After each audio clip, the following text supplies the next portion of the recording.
नेपाली सेवाको साँझ पखबाट विनिता दाहालको नमस्कार। आजका मुख्य विषयमा नेपालमा कोरोना भाइरस संक्रमितको संख्या अहिलेसम्मकै उच्च, बिरामीले उपचार नपाएको गुनासोमाझ अस्पतालहरूको अनुगमन थालिएको स्वास्थ्य सेवा विभागको भनाई। स्वास्थ्य सेवा विभागले समन्वय गरेर नेटवर्क बनाइराखेका छौँ र विभिन्न खालका यस्ता घटनाहरूको छानबिन गर्ने र कारबाही गर्ने कामहरू पनि अगाडि बढाइराखेका छौँ। अनि बालबच्चालाई कसरी पाल्ने, कसरी बस्ने हो, काम गर्न जाऊँ भने कोरोनाले पनि हामीलाई घेरिसक्यो। आजकल कोदो पाल्ने सिजन पनि होइन, धान पाल्ने सिजन पनि होइन, छिटो हुन्छ। कर्णालीका जिल्लाहरूमा खाद्यान्न सङ्कट बारेको एक रिपोर्ट र अन्तर्राष्ट्रिय प्रसङ्गमा अमेरिकाको लुजियानामा बज्रिएको एउटा शक्तिशाली समुद्री आँधी, लोरा कमजोर हुने क्रममा।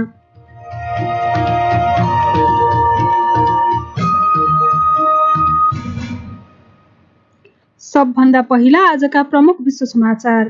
प्रदीप बस्यालबाट समाचार सुन्नुहोस्। अमेरिकाका मौसम पूर्वानुमान कर्ताहरूले भनेका छन् शक्तिशाली वर्गको समुद्री आँधी लोरा कमजोर भइरहे पनि लुजियाना र टेक्ससका केही भागमा अझै भयानक बाढीको जोखिममा छन्। मध्यरातपछि अमेरिकाको दक्षिणी तटमा बद्रिँदा लोरा त्यहाँ रेकर्ड गरिएको अहिलेसम्मकै शक्तिशाली मध्येको आँधीको रूपमा थियो। चेतावनीहरूमा पानीको भेल 2 तलासम्म अग्लो हुन सक्ने बताइएको छ। क्षतिको पूर्ण आकार थाहा पाउन केही दिन लाग्ने बताइएको छ। थुप्रैतिर रुखहरू ढलेर बाटो छेक्दा उद्धार प्रयासहरूमा असर पुगिरहेको छ। बीबीसीकी नादा तौफिक भन्छन्, लोरा जमिनतर्फ अघि बढ्ने क्रममा क्याटेगोरी 4बाट क्याटेगोरी 2 हुँदै कमजोर भइरहेको छ, तर अझै अचानक ठुला बाढी आउन सक्ने अनुमान गरिएको छ। संवाददाता नादा तौफिक, प्रभावित क्षेत्रमा 5 लाख मानिसहरूलाई घर छाड्न भनिए पनि केहीले अझै घर छाडेका छैनन्। सरकारी आदेश नटेर्नेलाई एक अधिकारीले उनकै शब्दमा उनीहरूसँग स्वयं उनीहरू र भगवान मात्र हुने बताएका छन्। रुसी राष्ट्रपति भ्लादिमिर पुटिनले भनेका छन् बेलारुसका राष्ट्रपति अलेक्जेन्डर लुकासेन्काको आग्रहमा उनले रुसी प्रहरीको एउटा समूह छुट्याएर राखेका छन्, तर ती उनकै शब्दमा देश अतिवादीको नियन्त्रणमा गएमा मात्र बेलारुस पठाइने बताए। पोल्यान्डका प्रधानमन्त्रीले भने उनलाई सैन्य हस्तक्षेपको बाटो नलिन चेतावनी दिएका छन्। गत साता थप 10 लाख अमेरिकीहरूले बेरोजगारी सुविधाका लागि आवेदन दिएका छन्। अघिल्लो साता त्यस्तो संख्या थोरैले कम हो। अमेरिकामा मार्च महिनाको सुरुदेखि एक साता बाहेक हरेक हप्ता आफूलाई बेरोजगार दाबी गर्नेहरू 10 लाखभन्दा बढी पाइएका छन्। विश्लेषकहरू भन्छन् कोरोना भाइरस सङ्कट सुरु हुने बेलामा धेरैजसो बेरोजगारीहरू अस्थायी प्रकृतिका थिए, तर अहिले ती स्थायी चाहिँ भएका छन्। अहिले झन्डै 3 करोड अमेरिकीहरूले बेरोजगारी सुविधा लिइरहेका छन्। तपाईँ बीबीसी नेपाली सेवा सुन्दै हुनुहुन्छ। चिनिया स्वामित्वको भिडियो एप टिकटकका प्रमुख कार्यकारीले पद सम्हालेको 3 महिनामै राजीनामा दिएका छन्। केभिन मेयरले कम्पनीका कर्मचारीहरूलाई पछिल्ला सातामा राजनीतिक वातावरण निकै चर्को रूपले फेरिएको बताएका छन्। बीबीसी संवाददाता करिश्मा वासवानी भन्छन्, मलाई लाग्छ टिकटक चिनिया कम्पनी हो भन्ने मानिसहरूलाई थाहा भएको पछिल्ला केही महिनामा मात्र हो, तर मेयरको राजीनामाले कम्पनीलाई विकसित राजनीतिक घटनाक्रमसँग झेल्न कठिन हुनेछ। संवाददाता करिश्मा वासवानी, उक्त एप बेजिङ र वासिङटन बीच उब्जिएको पछिल्लो विवादको केन्द्रमा परेको थियो। राष्ट्रपति डोनाल्ड ट्रम्पले टिकटकलाई अमेरिकामा चलाउने जिम्मेवारी आफ्नो देशको कम्पनीलाई बेचिनुपर्ने माग गरिरहेका छन्। उक्त एपको मातृ कम्पनी बाइटडान्स र चीन सरकारले टिकटकको सुरक्षा जोखिम सिर्जना गर्ने भनिएको आरोपलाई अस्वीकार गर्दै आएका छन्। ताइवानकी राष्ट्रपति साई इङ मुनले चीनतर्फको समुद्रमा दुर्घटनावश द्वन्द्व हुने उच्च जोखिम बढिरहेको चेतावनी दिएकी छन्। राष्ट्रपति उङले उनकै शब्दमा त्यस्तो झुक्किने अवस्था टार्नका लागि खुला सञ्चारको बाटो हुनुपर्ने बताएकी हुन्। चीनले पछिल्लो समय साउथ चाइना सीमा ताइवान नजिक सैन्य गतिविधिहरू बढाएको छ। अमेरिकाले समेत उक्त क्षेत्रमा नियमित अभ्यासहरू गर्ने गरेको छ। हवाईमा बोल्दै अमेरिकी रक्षा मन्त्री मार्क एस्परले चीन र अमेरिका ठूलो शक्ति प्रतिस्पर्धामा रहेको बताएका छन्। बेजिङको रक्षा मन्त्रालयले भने उसकै शब्दमा चीन अमेरिकाको तालमा ननाच्ने जनाएको छ। र भारतमा अहिलेसम्मकै एकै दिनको उच्च 75,000 भन्दा बढ्ता कोरोना भाइरसका नयाँ घटना दर्ता भएका छन्। यो अन्य कुनै देशको भन्दा धेरै दैनिक नयाँ संक्रमण हो। दैनिक मृत्युका घटना समेत 1000 नाग्न थालेपछि त्यहाँ महत्त्वपूर्ण मानिने आसन्न मेडिकल र इन्जिनियरिङका प्रवेश परीक्षाहरू ढिलो गर्न माग बढेका छन्। यो बीबीसी नेपाली सेवा हो।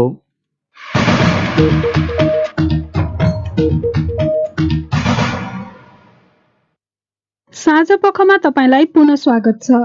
पछिल्लो 24 घण्टामा नेपालमा थप 1111 जनामा कोभिड-19 पुष्टि भएको स्वास्थ्य तथा जनसङ्ख्या मन्त्रालयले जनाएको छ।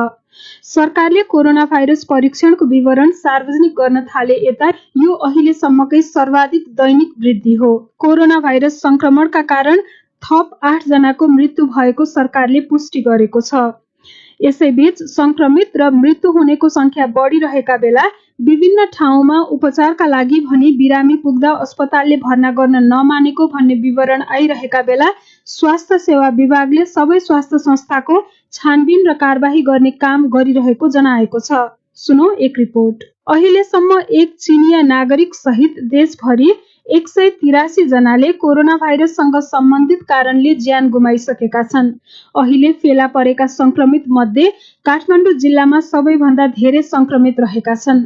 काठमाडौँ उपत्यका र देशभर संक्रमितको संख्याबारे जानकारी दिँदै स्वास्थ्य मन्त्रालयका प्रवक्ता डाक्टर जागेश्वर गौतम, काठमाडौँमा 270, भक्तपुरमा 41 र ललितपुरमा 66, देशभरि जम्मा 334 महिला र 777 पुरुष गरी जम्मा 1111। कोरोना भाइरसको संक्रमण रोकथाम र नियन्त्रणका लागि भन्दै सरकारले काठमाडौँ उपत्यकामा निषेधाज्ञा जारी राखे पनि उपत्यकामा संक्रमितको संख्या बढ्ने क्रममा रहेको छ।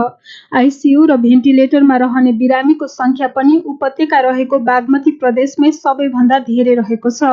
यसैबीच अन्य रोग लागेका बिरामीले अस्पतालले भर्ना लिन नमान्दा उपचार गर्न नपाएको र कतिपय अवस्थामा मृत्यु समेत भएको भन्ने गुनासो आउन थालेको भन्दै स्वास्थ्य सेवा विभागले ती अस्पतालहरूलाई आफ्नो कर्तव्यबाट विमुख नहुन भनेको छ।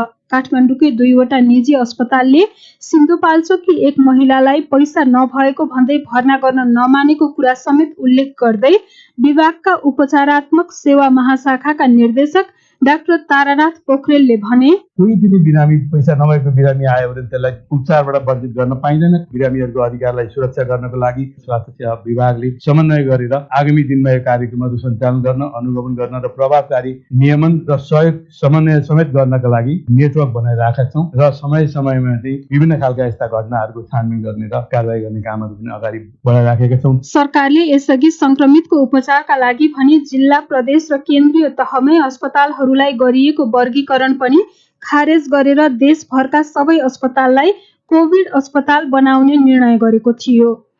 अब पालो तपाईहरूले नै सामाजिक सञ्जालमा पठाउनु भएको प्रतिक्रियाको। प्रस्तुत गर्दैछन् साथीहरू प्रदीप बस्याल र रमा पराजुली। कोरोना भाइरसको परीक्षण र बिरामीको उपचारको विषयमा स्वास्थ्य मन्त्रालय र निजी अस्पतालहरूबीच अविश्वासको वातावरण बनेको जानकारहरू बताउँछन्। सरकार र निजी क्षेत्रबीच विश्वासको वातावरण निर्माण गर्न कसले के गर्नु पर्ला भनेर आज हामीले हाम्रो सामाजिक सञ्जाल फेसबुक र ट्विटरमा सोधेको प्रश्नमा हामीलाई थुप्रै जवाफ प्राप्त भएका छन्। ती मध्ये केहीलाई हामी यहाँ प्रस्तुत गर्दैछौँ। शम्भु बुढाथोकीले ट्विटरमा लेखेका छन्, पहिलो कुरा निजी क्षेत्रको काम, कर्तव्य र अधिकार सुनिश्चित हुनुपर्छ अनि उनीहरूले पनि राज्यलाई आवश्यक पर्दा सहयोग गर्ने तत्परता देखाउनुपर्छ। ट्विटरमै विशाल रेग्मीले यस्तो लेखेका छन्, सकारात्मक सोचेर निजी र सरकारी अस्पतालले यो महामारीमा यो र त्यो भनेर हानथाप गरेर बस्नुभन्दा कसरी महामारी निर्मूल पार्न सकिन्छ भनेर सोच्नु र कार्य गर्नु राम्रो हुनेछ। फेसबुकमा आकृति रेग्मीले आफ्नो मत संक्षिप्त रूपमा राखेकी छन्। लेख्छिन्, सबै निजी स्वास्थ्य संस्था राष्ट्रियकरण गर्नुपर्छ। फेसबुकमै लाक्पा तामाङ लेख्छन्, इमान्दारिता हो सबैभन्दा ठुलो कुरा, जेलाई पनि पैसासँग जोड्नु भएन। हिजोका दिनमा सरकारले धेरै कुरामा छुट दिएको होला, अहिले सरकारलाई निजी अस्पतालले सहयोग गर्नुपर्छ। यशोदा बोहराले लेखेकी छन्, हिजो बिरामीको तानातान गर्थे, आज मानवता छैन, पैसाको गरिमा छैन। सरकारले कडा रूपमा नियम पालना गराउनुपर्छ। छविराज ढुङ्गानाले भने यस्तो लेखेका छन्, निजी क्षेत्रले सरकारका हरेक निर्णय पालना गर्नु प्रमुख दायित्व हो र सरकारले पनि निजी क्षेत्रलाई प्रोत्साहन गर्ने र नयाँ नीति र कार्यक्रमको अधिकार प्रदान गर्नुपर्ने देखिन्छ। फेसबुकमा ठाकुर प्रसाद खनालले लेखेका छन्, अहिलेको अवस्थामा सरकारले निजी स्वास्थ्य संस्थाहरूलाई उपयुक्त रकम भुक्तान गरी कोरोना भाइरस संक्रमितको निशुल्क उपचार गर्ने व्यवस्था मिलाउनु पर्यो। अस्पतालहरूलाई मनोमानी ढङ्गले शुल्क लिन दिनु हुँदैन। अर्को विषय, millennium challenge corporation MCC Nepal compact कार्यान्वयनको नयाँ मिति तत्काल नतोकेरै अघि बढ्न अमेरिकाले आग्रह गरेको नेपाली अधिकारीहरूले बताएका छन्। संसदबाट अनुमोदन नभएपछि नेपालले दुवै पक्ष बसेर अर्थात् इन्ट्री इन्टु फोर्स EIF अर्थात् परियोजना कार्यान्वयनको थालनी गर्ने समयको नयाँ मिति तोक्न एमसीसीलाई आग्रह गरेको थियो। bbcnepali.com मा प्रकाशित साथी शरद केसीको यो रिपोर्ट सुनौ। अर्थ मन्त्रालयका एक अधिकारीका अनुसार मिति तोक्नु अघि गर्नुपर्ने पूर्व शर्तहरू पूरा गर्नतर्फ सरकार लाग्यो र त्यसलाई प्राथमिकता दिने अनि त्यसपछि मिति तोक्ने भन्ने जवाफ उताबाट आएको छ। पुरानो मिति गुज्रिएपछि अर्थ मन्त्रालयको तर्फबाट सचिव सीसी ढुङ्गानाले पत्र लेखेका हुन्। उनले उक्त कुरा अस्वीकार नगरे पनि एमसीसीले औपचारिक रूपमा कुनै जवाफ आयो वा नआएको पुष्टि गर्न चाहेनन्।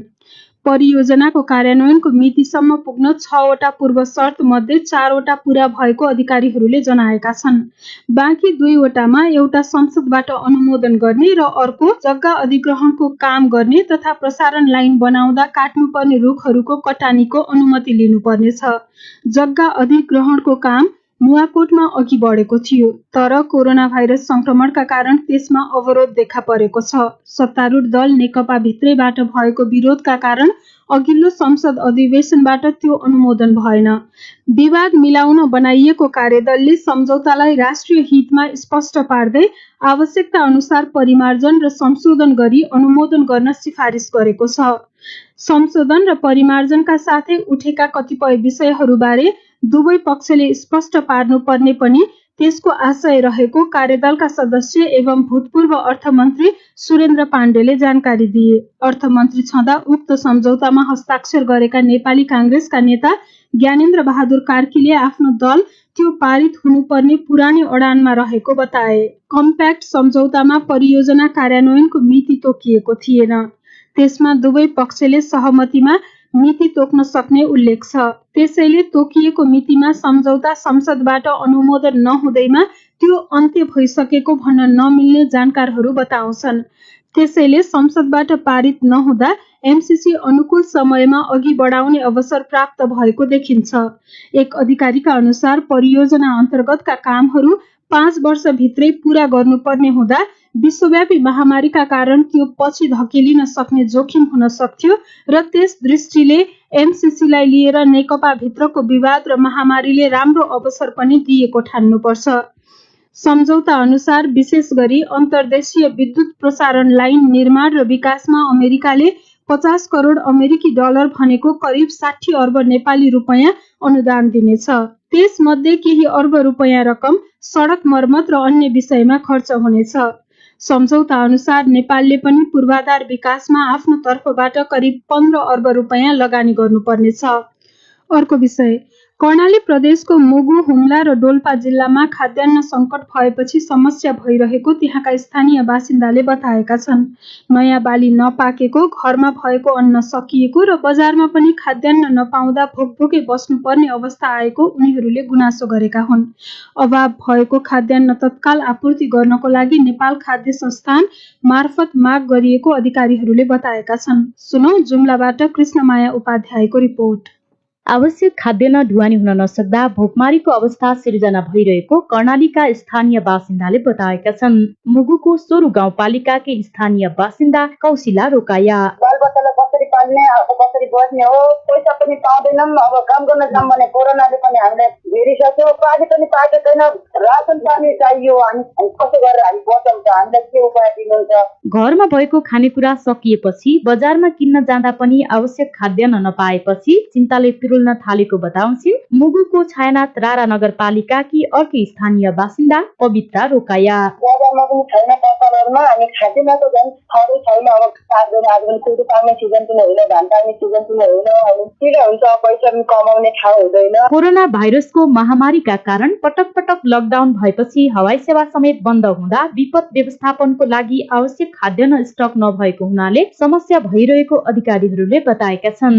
जिल्लामा भइरहेको खाद्यान्न अभावलाई तत्काल आपूर्ति गर्नको लागि खाद्य सुरक्षा व्यवस्था समितिको बैठक बसेर आवश्यक खाद्यान्न माग गरिएको बताउँछन् खाद्य सुरक्षा व्यवस्था समितिका अध्यक्ष समेत रहेका मुगुका प्रमुख जिल्ला अधिकारी कृष्ण कुमार निरौला। गाउँपालिकाहरूमा भएका सबै टिपीहरू रिक्तो भएका छन्। 1500 जति क्विन्टल खचा गाउँपालिकालाई, 1500 जति सुनलाई, मुगुम कारमारङ गाउँपालिकाको लागि 1000 क्विन्टल र छाइनाको लागि चाहिँ 2000 क्विन्टल भनेर यो खाद्य सुरक्षा व्यवस्था समितिबाट निर्णय गरिवरी हामीले सुर्खेतमा माग गरिसकेका छौँ। यहाँ मात्रै होइन, ढुङ्गामा पनि सङ्कट देखिएको छ। रोग भन्दा पनि भोकमारीका कारण बढी समस्या भइरहेको हुनाले तत्काल अभाव भएको खाद्यान्न गाउँ गाउँसम्म पुग्ने व्यवस्था गरिदिनु पर्ने त्यहाँका स्थानीय बासिन्दाले माग गर्दै आएका छन्। यसको लागि स्थानीय तह, प्रदेश र संघ सबै निकायमा आवश्यक खाद्यान्न ढुवानीको लागि पहल भइरहेको अधिकारीहरूले जानकारी दिएका छन्। कृष्णमाया उपाध्याय, BBC जुम्ला। अब आजको एउटा अन्तर्राष्ट्रिय प्रसङ्ग। अमेरिकाको दक्षिणी राज्य लुजियानामा समुद्री आँधी लोरा बज्रिएपछि अचानक बाढीहरू आउनुका साथै लाखौं मानिसहरूलाई बिजुलीविहीन पारेको छ। निकै शक्तिशाली क्याटेगोरी 4 यस आँधीको प्रभाव मूल्याङ्कन गर्न थप केही दिन लाग्ने बताइएको छ। BBC विवरणमा आधारित रिपोर्ट सुनौ प्रदीप बस्यालबाट। लोरा अमेरिकाको दक्षिणी तटीय क्षेत्रमा आएको अहिलेसम्मकै शक्तिशाली समुद्री आँधी मध्येको हो। अमेरिकी गल्फ कोस्टमा बज्रिँदा त्यसको गति प्रति घण्टा 240 किलोमिटरसम्म पुगेको थियो। टेक्सस र लुजियाना राज्यका विभिन्न ठाउँमा झन्डै 5 लाख मानिसहरूलाई अन्यत्र जान भनिएको छ। आँधी आउनु अघि अधिकारीहरूले मानिसहरूलाई आफूलाई बचाउन तत्कालै कदम चाल्न भनेर सचेत गराएका थिए। उनीहरूले टेबल मुनि वा झ्यालभन्दा पर गएर सुरक्षित भएर बस्न भनेका थिए। मानिसहरूलाई सिरानी वा सिरकले आफ्नो शिर र शरीर जोगाउन भनिएको थियो। मध्यरातभन्दा केही बेरपछि उक्त आँधी लुजियानाको जमिनमा बज्रिएको थियो। बिहान 4 बजेतिर त्यो क्याटेगोरी 3 मा झरेर प्रति घण्टा 208 किलोमिटरसम्म पुगेको अमेरिकाको राष्ट्रिय जलवायु सेवाले जनाएको छ। उक्त आँधी जमिनतर्फ बढिरहँदा थप कमजोर भइरहेको छ। राष्ट्रिय जलवायु सेवाका अनुसार त्यो जमिनतर्फ 60 किलोमिटर भन्दा पर जान सक्छ। आँधीसँगै आएका बाढीका असर साम्य हुन भने थप केही दिन लाग्नेछ। प्रदीप बस्याल। अब एउटा जानकारी। कोरोना भाइरस महामारीका कारण थला परेको पर्यटन उद्योगबारे एक बहस। नेपालमा झोलामा खोला भन्यो भने ट्रेकिङ व्यवसाय र माउन्टेनिङ व्यवसायमा पनि झोला नै रहेछ। अहिले एकदमै सही समय छ कि त राजनीतिक द्वन्द्व पछिको परिवर्तन कि त यस्तै महामारी पछिको अवस्थाले नयाँ चिज सिर्जना गर्ने वातावरण दिन्छ। एउटा सिजनमा पर्यटक नआउँदाखेरि पर्यटनका सायद सबै 100% बेरोजगार भएको अवस्था देखियो। संसारभरिका धेरै फोरमहरूमा कुराहरू सुन्दाखेरि जुन दिन यसको अलिकति नियन्त्रण हुनेछ त्यो दिन चाहिँ नेपालको पर्यटन पुनरुत्थानका लागि अरू डेस्टिनेसनभन्दा अलिकति सजिलो हुनेछ। नेपाल पर्यटन बोर्डका वर्तमान प्रमुख कार्यकारी अधिकृत धनञ्जय रेग्मी र पूर्व प्रमुख कार्यकारी अधिकृत दीपक राज जोशी बीच एक छलफल कृपया सुन्ने प्रयास गर्नुहोला। कोरोना भाइरसका कारण लगाइएको लकडाउन र अन्तर्राष्ट्रिय उडान माथिको प्रतिबन्धले देशभरको पर्यटन व्यवसाय यति बेला ठप्प छ। शरदयाममा विश्वको सर्वोच्च शिखर सगरमाथा आरोहण गर्न र उक्त क्षेत्रमा पदयात्रामा आउने पर्यटकले यति बेला खुम्बु क्षेत्रमा चहल पहल हुने गर्थ्यो। लकडाउन हटाएर अन्तर्राष्ट्रिय उडान पनि चालु गर्ने यस अघिको निर्णयले खुम्बु क्षेत्रका व्यवसायीमा आशा जगाएको थियो। तर पूर्ण गरिएको निषेधाज्ञा र बढ्दो कोरोना भाइरस संक्रमणले सुनसान रहेको खुम्बु क्षेत्रका व्यवसायीको मनस्थितिबारे बुझ्न लागौं सोलुखुम्बु स्थित हाम्री संवाददाता सुजाता तामाङ कहाँ। उनलाई मैले सुरुमा सोधेको छु, लामो समय लगाइएको देशव्यापी लकडाउनले खुम्बु क्षेत्रका मानिसहरूमा कस्तो असर पर्न थालेको छ? यो लकडाउन चाहिँ बढ्दै गयो भने खाद्यान्न ढुवानी पनि हुँदैन, धेरै मान्छेहरूको प्रवेश पनि हुँदैन, जसको कारणले चाहिँ उनीहरूलाई खानामा समस्या हुने। अहिले जति पनि उहाँहरूले चाहिँ बिहान बेलुका खाइरहनु भएको छ भने पनि भोलि चाहिँ खाना जुहो गर्नुपर्ने अवस्था आउँछ भनेर चाहिँ हामीलाई खुम्बु पासुङलामु गाउँपालिका वडा नम्बर 5 को वडा अध्यक्ष उहाँ चाहिँ व्यवसाय पनि हुनुहुन्छ फिन्जो शेर्पाले चाहिँ भन्नुभएको छ। सुजाताजी, जस्तो यो धेरै पर्यटकहरू जाने पर्वतारोहण हुने क्षेत्रमा चाहिँ अब भदौ 1 गतेदेखि अन्तर्राष्ट्रिय उडान हुने भनिसकेपछि त्यहाँ होटल व्यवसायहरू पनि खुल्ने भन्ने कुरा थियो। त्यो त सम्भव भएन। अब अहिले पछि अन्तर्राष्ट्रिय उडान खुल्ने भन्ने पनि पर्यटकका लागि त खुल्या छैन। यसले चाहिँ त्यहाँका व्यवसायीहरूलाई कस्तो खालको सन्देश दिएको छ? लकडाउनको कारणले उनीहरूको व्यवसाय यतिखेर धरापमै आर्थिक रूपमा भन्दाखेरि धरापमै छ भन्नुपर्छ। अब कति धेरै लगानी गरेर उनीहरूले व्यवसाय सञ्चालन गरेका थियो, होटल व्यवसाय होस् या अथवा उनीहरूले व्यापार व्यवसाय होस्, अधिकांश मानिसहरू चाहिँ त्यहाँको लोकल नभइकन बाहिरको मान्छे आएर त्यसरी व्यवसाय गर्नुपर्ने हुन्छ। त्यसको कारणले भाडा मात्रै पनि यति धेरै महँगो छ कि त्यति धेरै महँगो भाडा चाहिँ यो लकडाउन हुँदाखेरि चाहिँ उनीहरूले दिन नसक्ने अवस्थामा पुगेको भनेर उनीहरू भन्छन्। त्योभन्दा बाहेक पनि जुन अस्ति भर्खरै मात्रै भदौ 1 गतेबाट होटलहरू खुल्ने भन्ने कुरा गरेको थियो, त्यसले चाहिँ उनीहरूको हिसाबले चाहिँ उत्साहित बनेका थिए। अर्को हिसाबले चाहिँ त्यस्तो खालको रोगहरू चाहिँ भित्र नै हो कि भन्ने चाख पनि उनीहरूमा थियो। अनि तपाईँले अघि अब व्यवसायीहरू चाहिँ भाडा तिर्नै नसक्ने अवस्थामा छन् भनेर, उनीहरूले के अब चाहिँ खुम्बुमा कोरोना भाइरस कहिलेसम्म रहन्छ र यसको असर कति दिगो हुन्छ भन्ने पनि त्यो आकलन अनुमान नभएको बेलामा अब वैकल्पिक पेसा पो रोज्ने भन्नेतिर पनि लागेका हुन् कि के हो? जब हिसाबले हेर्ने हो भने खुम्बु पासाङलामा गाउँपालिकामा आलु, फापर, गहुँ लगायतका खेतीहरू मात्रै हुन्छन्, जसको कारणले वैकल्पिक पेसामा लाग्दाखेरि पनि उनीहरूले त्यो उब्जाको अन्नले चाहिँ उनीहरूलाई वर्षदिन धान्न असमस्या पर्ने हुन्छ। 85% भन्दा बढी मान्छे चाहिँ यही पर्यटन व्यवसायसँग नै जोडिएको हुनाले तत्कालै त्यसरी वैकल्पिक पेसामा गइहाल्ने अथवा रोज्ने भन्ने चाहिँ खालको धारणा चाहिँ बन्न नसकेको भनेर चाहिँ हामीलाई छिरिङ पिन्जो शेर्पाले चाहिँ भन्नुभएको थियो। अनि अब लामो समय लकडाउन भयो, लकडाउनको समयमा चाहिँ त्यहाँका मान्छेहरू कतिको निराश अथवा हुन्छ नि, लकडाउनको समयलाई चाहिँ त्यहाँका मान्छेहरूले कसरी उपयोग गरे अथवा त्यो बेला चाहिँ उनीहरूको दैनिक क्रियाकलाप कस्तो रहन्थ्यो? खेतीपाती गर्नुहुने मान्छेहरूले चाहिँ यतिखेर आलु खन्ने, आलु भित्राउने, त्यसपछि ग्यास चौरीहरूको लागि चाहिँ घाँस काट्ने त्यो समय चाहिँ त्यसरी सदुपयोग गर्नुभयो। उनी थिइन् सोलुखुम्बु स्थित संवाददाता सुजाता तामाङ, पर्यटन व्यवसाय ठप्प हुँदा खुम्बु क्षेत्रमा परेको असरबारे जानकारी दिँदै। सोलुखुम्बुपछि अब लागौं सिन्धुपाल्चोकतर्फ, जहाँ बाढी तथा पहिरोका विस्थापितहरूले पछिल्ला केही वर्षका बर्खायाम आफूहरूका लागि पीडा र डरको याम बनिरहेको भन्दै सुरक्षित स्थानमा बसोबासको व्यवस्था मिलाइदिन सरकारसँग माग गरेका छन्। स्थानीय प्रशासनले भने अहिले अस्थायी समाधान खोजिएको र स्थायी समाधान खोज्न छलफल भइरहेको बताएका छन्। सुनौ दोलखाबाट निराशी थामीको रिपोर्ट। निरन्तरको वर्षासँगै आएको बाढी पहिरोबाट विस्थापित बनेका तथा जोखिममा रहेका सिन्धुपाल्चोकका सयौं परिवारको दैनिकी डरै डरमा बित्ने गरेको बताउँछन्। ठूलो पानी परेकी कुन बस्ती बगाउँछ, कतिले ज्यान गुमाउनु पर्ने हो भन्ने चिन्तामै बस्नु परेको गुनासो गर्छिन् सिन्धुपाल्चोक जम्बुकी छिरिङकोले। माथिबाट झ्याप्पै खोलाले नावाकी भन्ने हुन्छ, अनि फेरि माटो लगाएर कुदाइ हुने डर हुन्छ। डेक्रिसको घाँसको गाह्रो हुन्छ, कहिले पानी भर्नु पर्यो हुन्छ, कहिले बाढी रातमा भनिरहन त्यस्तो बाटोमा कुद्नुपर्छ। जिल्ला समन्वय समिति सिन्धुपाल्चोक अनुसार जिल्लाका 32 भन्दा बढी स्थानका बस्ती उच्च जोखिममा रहेकोले स्थानान्तरण गर्नुपर्ने देखिन्छ। तर अहिलेसम्म जोखिमयुक्त बस्तीका परिवारलाई सुरक्षित स्थानमा स्थायी बसोबासको व्यवस्था गर्न ठोस पहल नगरेकोले कष्टकर जीवन बिताउनु परेको नेत्रधुङ बताउँछन्। सबैमा चाहिँ पहिरो आउने सबै भाँचिसकिन्छ, सबैतिर चारैतिर सबैमा प्रोसेस चलायो, निगरानमा हाल्यो, त्यो वास्ता ख्याल गर्नु भएन। यो वर्ष सिन्धुपाल्चोकको जुगल गाउँपालिकाको लिदिसहित 12 विषय नगरपालिका र भोटेकोशी गाउँपालिकाका विभिन्न स्थानमा बढी क्षति गरेको जिल्ला विपद व्यवस्थापन समितिले जनाएको छ। 12 विषय नगरपालिकामा 65 भन्दा बढी परिवार विस्थापित र 1100 भन्दा बढी उच्च जोखिममा रहेको नगरपालिकाले जनाएको छ भने जुगल गाउँपालिकामा 172 परिवार विस्थापित, 700 भन्दा बढी जोखिममा छन्। भोटेकोशी गाउँपालिकामा 100 भन्दा बढी परिवार विस्थापित र 700 बढी परिवार गरी जिल्लाभर हजारौं परिवार बाढी पहिरोको जोखिममा रहेको बताइन्छ। प्रमुख जिल्ला अधिकारी उमेश कुमार ढकाल भन्छन्, व्यवस्थापन समितिसँग एभाइलेबल भएको तेल त्रिपाल हामी प्रयोग गरेका छौँ। पालिका यस्ता विगत व्यवस्थापन समितिले आफ्नो पीडितहरूलाई सुरक्षित राख्न प्रयोग गरेका छन्। अस्थायी हो है, स्थायीको लागि हो कहाँ गर्ने भनेर छलफल गरिरहेका छन्। 2071 सालको जुरे पहिरो, 72 सालको भूकम्पले पुर्याएको सबैभन्दा बढी जनधनको क्षति बेहोरेका सिन्धुपाल्चोकवासी त्यसपछिका दिनहरूलाई पीडा नै पीडा दिनका रूपमा सम्झन्छन्। निराशी थामी, BBC दोलखा।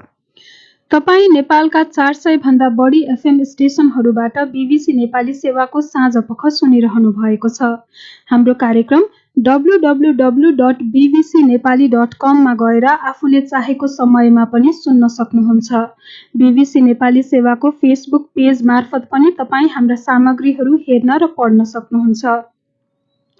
अब आजको अन्तिम विषय, एकपछि अर्को गर्दै खेलाडीहरूमा कोरोना भाइरसको संक्रमण पोजिटिभ देखिन थालेपछि खेलाडीहरूको बीमा गर्न सरकार र सम्बन्धित खेल संघले चासो नदेखाएको भन्दै खेलाडीहरूले चिन्ता व्यक्त गर्न थालेका छन्। उनीहरूले यस्तै अवस्था रहेमा कोरोना भाइरसबाट संक्रमित खेलाडीहरूको संख्या बढ्दै जाने र यसले गम्भीर परिणाम दिन सक्ने बताएका छन्। खेल अधिकारीहरूले भने सरकारले ल्याएको नीतिमा भएको अलमलका कारण चाहेर पनि कोरोना भाइरस सम्बन्धी बीमा गर्न नसकिरहेको बताएका छन्। थप विवरण हाम्रा खेल संवाददाता निरञ्जन राजवंशीको यो रिपोर्टमा। स्क्वास खेलका प्रशिक्षकमा कोरोना भाइरस पोजिटिभ देखियो। त्यस लगतै फुटबल खेलाडी र पछि सशस्त्र प्रहरीका आधा दर्जन खेलाडीमा कोरोना भाइरस परीक्षण पोजिटिभ देखियो। यसरी एकपछि अर्को गरी राष्ट्रिय स्तरका खेलाडीहरू कोरोना संक्रमणबाट घेरिन थाले पनि उनीहरूको स्वास्थ्य सुरक्षामा चासो नदेखाएको भन्दै खेलाडीहरू रुष्ट छन्। टेबल टेनिसका नम्बर 1 खेलाडी नबिता श्रेष्ठ पुरै देशलाई नै प्लेयर भनेर एक ठाउँमा इज्जत दिने कन्ट्रीको एम्बेसडर भनेर एउटा ठाउँमा पुर्याउने अनि बिमा गर्नलाई चाहिँ किन कन्जुसाइ गर्ने? केही तलमाथि भयो भने त एउटा देशको नै लस जस्तै हो। त्यसले गर्दा चाहिँ बिमा त कम्पलसरी नै गर्नै पर्छ।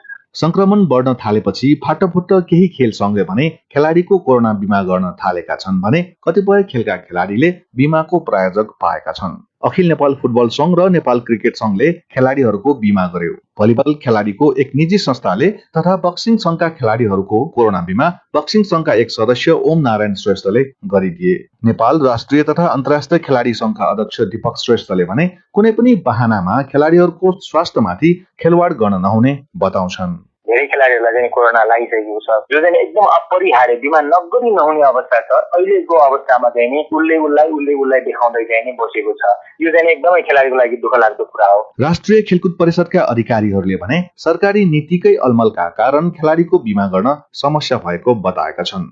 सरकारले बजेट भाषणमा निजामती कर्मचारी सबैको बिमा गरिदिने घोषणा गर्यो। त्यसभित्र परिषदका कर्मचारी सहित अधिकांश राष्ट्रिय खेलाडीहरू पर्दछन्, किनभने 3वटा विभागीय टोलीभित्र 3/3 भन्दा बढी राष्ट्रिय खेलाडी र प्रशिक्षकहरू आबद्ध देखिन्छन्। तर त्यसको कार्यान्वयन हुन नसक्दा आफूहरूले पनि काम गर्न नसकेको बताउँछन् राष्ट्रिय खेलकुद परिषदका सदस्य सचिव रमेश सिलवाल। बजेट भाषणमा चाहिँ नेपाल सरकारले बिमा गरिदिनेछ भनेर हामीले मन्त्रालयमा नि यो क्लियरिटीको निम्ति भनेका छौँ। अर्थ मन्त्रालयबाट पनि क्लियर कट इन्डिकेसन आएको छैन भन्ने छ।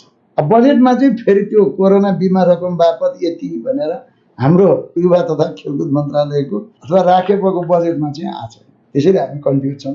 कोरोना संक्रमण बढ़िरहे पनि राष्ट्रिय स्तरका खेलाडीहरू अहिले पनि जोखिम मोलेर भए पनि विभिन्न तरिका अपनाएर नियमित प्रशिक्षण गरिरहेका छन् र उनीहरूमा संक्रमणको खतरा उत्तिकै छ। यस्तोमा बिमाले खेलाडीहरूमा हौसला बढ्ने र ढुक्क हुन मद्दत पुग्ने हुनाले खेलकुद परिषदले सम्बन्धित संघहरूलाई बिमा गर्न घचघच्याउनु पर्ने बताउँछन् खेलाडी संघका अध्यक्ष श्रेष्ठ। सबैलाई गर्न नसके तापनि आफ्नो महादतका हैन 200 वटा संघ चाहिँ खेलकुद परिषदमा दर्ता छ। आफ्नो महादतका संघलाई त उसले निर्देशन दिन सक्छ। कम्तीमा पनि राष्ट्रिय खेलाडीहरूको चाहिँ कोरोना बिमा गराऊ भन्ने खालको चाहिँ एउटा निर्देशन चाहिँ दिनुपर्छ जस्तो मलाई लाग्छ। परिषदले कम्तीमा विभागीय टोलीमा आबद्ध नभएका खेलाडीहरूको भए पनि बिमा गरिदिनु पर्ने आवाज उठिरहेको छ। सदस्य सचिव सिलवाल भन्छन्, संघभित्रको प्रशिक्षकलाई चाहिँ यदि राखेको तलब खाने प्रशिक्षकलाई त गर्नु परेन। त्योभन्दा बाहेक कतिजना रहेछ तलब नखाने त्यतिको मात्रै गर्दै भयो। त्यस्तै गरेर विभागीय टिमभित्र पर्ने कति रहेछ नपर्ने कति रहेछ त्यो वर्कआउट गरेर त्यतिको संख्यामा हामी गरिदिन्छौँ। बिमा नै खेलाडी सुरक्षित रहने सम्पूर्ण समाधान होइन, तर हौसलाको ठूलो हिस्सा भने मान्न सकिन्छ।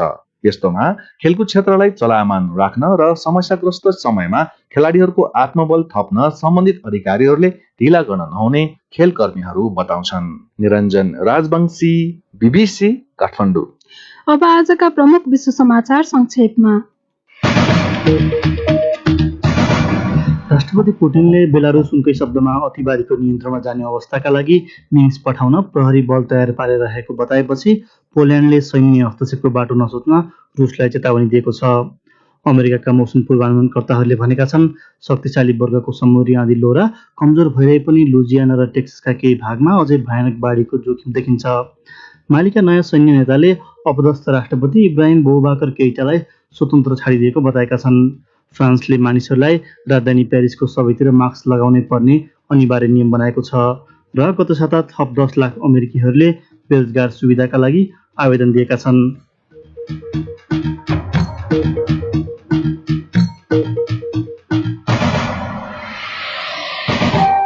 हवस् त, यसका साथै बीबीसी नेपाली सेवाको साँझ पख यही सकिन्छ। हामीलाई भने भोलि बिहान 7:15 बजेसम्मका लागि बिदा दिनुहोस्। नमस्कार।